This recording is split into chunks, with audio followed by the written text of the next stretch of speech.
Hello class, in this video we're going to cover section 1.6, that's polynomials and evaluating expressions. So first we begin with a few definitions as always. And by the way, this is on page 49 in my book.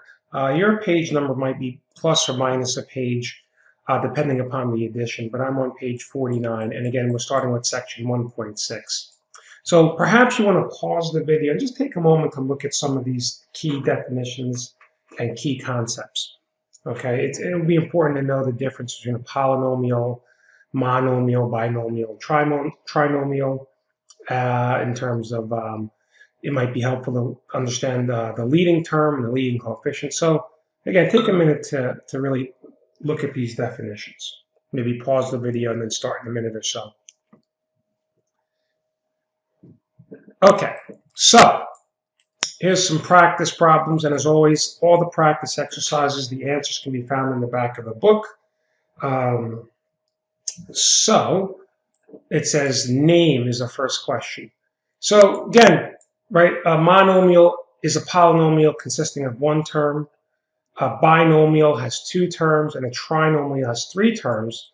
So when I look at these names, I'm thinking trinomial, binomial, and monomial. So let me enter that into the table. Okay, so you can see we have a trinomial because there's three terms, binomial because we have two terms, and monomial because we have one term. The leading coefficient now, think of that as the coefficient of the leading term, and that's usually the term that has the highest power. So for example, when I'm looking at this first one, the highest power is the fifth power, right? X to the 5 minus x squared. So you take the value that's in front of the x to the 5 because that's got the highest power. So in this case, the leading coefficient, I'm going to try to use my tablet here, would just be 2. And for the next one, even though the 5 comes first, we still look what's in front of the variable with the highest power, and that's negative. So think of that as negative 1. All right, so you could say negative 1x squared or just negative x squared. The next one would be the 2, right? And again, that's coming from here. And then the last one would be negative 8. Right? The constant term would be the 3, right? The value that does not have a variable next to it.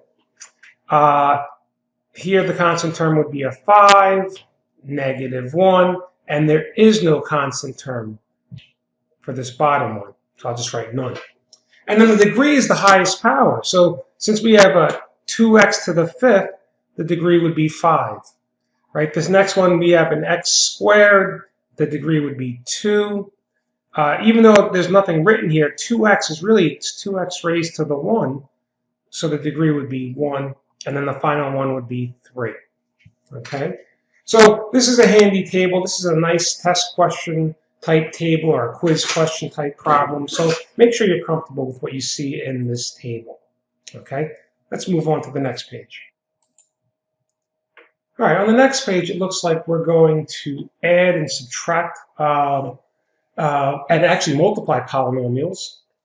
And in the yellow box, we have a definition. To add and subtract polynomials, simply combine like terms. We did that in the last lecture. And it says you may need to use the distributive property first. And then they give us a few examples here. Right? So if I have 2x to the 4th times the quantity of negative 3x cubed, well, you can really separate this, right? Put the 2 and the negative 3 together. You can expand x to the 4 as x times x times x times x 4 times. And x cubed would be x times x times x 3 times. So when you look at the number of x's you have here, that's 7, so that's x to the 7. And 2 times negative 3 is negative 6. Okay. When I look at the next problem, looks like they have to distribute first the 2x, right? So they're going to take this 2x and multiply that by 5, and then take the 2x and multiply by negative 3x squared to end up with negative 6x cubed plus 10x. Now, the first thing you might think is if I multiply 2x times 5x, I get 10x. Does it matter if the 10x is in the front or in the back, and the answer does not matter, right? You can put the 10x in the front or the back. Generally, you put the variable with the highest exponent first, but if you put it at the end, that's also okay, right? 2x times negative 3x is negative 6x cubed, right? And there it is, okay? And then this one you have to distribute 3 times, okay? So here's some practice problems. You know, perhaps you might want to consider turning off the video for a second or pausing and trying some of these problems. Again, the answers are in the back of the book. I'll do maybe 1 or 2 with you right now. So let's take a look. Let's look at number 5 first, okay? So this first part, there's nothing to do there, right? The x cubed is just x cubed minus 2x minus 1, right? There's nothing to do here.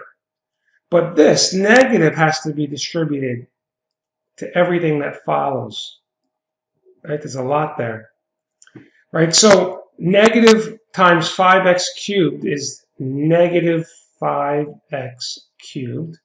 And this negative 1 times negative x squared becomes positive x squared. And then the negative times negative 2x becomes a positive 2x. And then finally, negative times 1 is negative 1. So now when we add all of our, or combine our like terms, maybe I'll try to use a different color just to underline things. Let's use green. So when I look, I have an x cubed here, and I have a negative 5x cubed. So I'm going to write that as negative 4x cubed, right? Because I have 5x cubed that's negative, and then I add a positive to it, so it becomes less negative. Now I'm looking at my x squareds. I only have one of those, so plus x squared. Then we go to x's. So I have negative 2x, positive 2x. Well, that's 0 when you combine those. And then my constants, I have a negative 1 and another negative 1. That's negative 2. So this is my final answer for number 5. So now let's take a look at number 7. Okay, so just going to make sure my pen's working. We can distribute this 2x all the way through the 3 terms.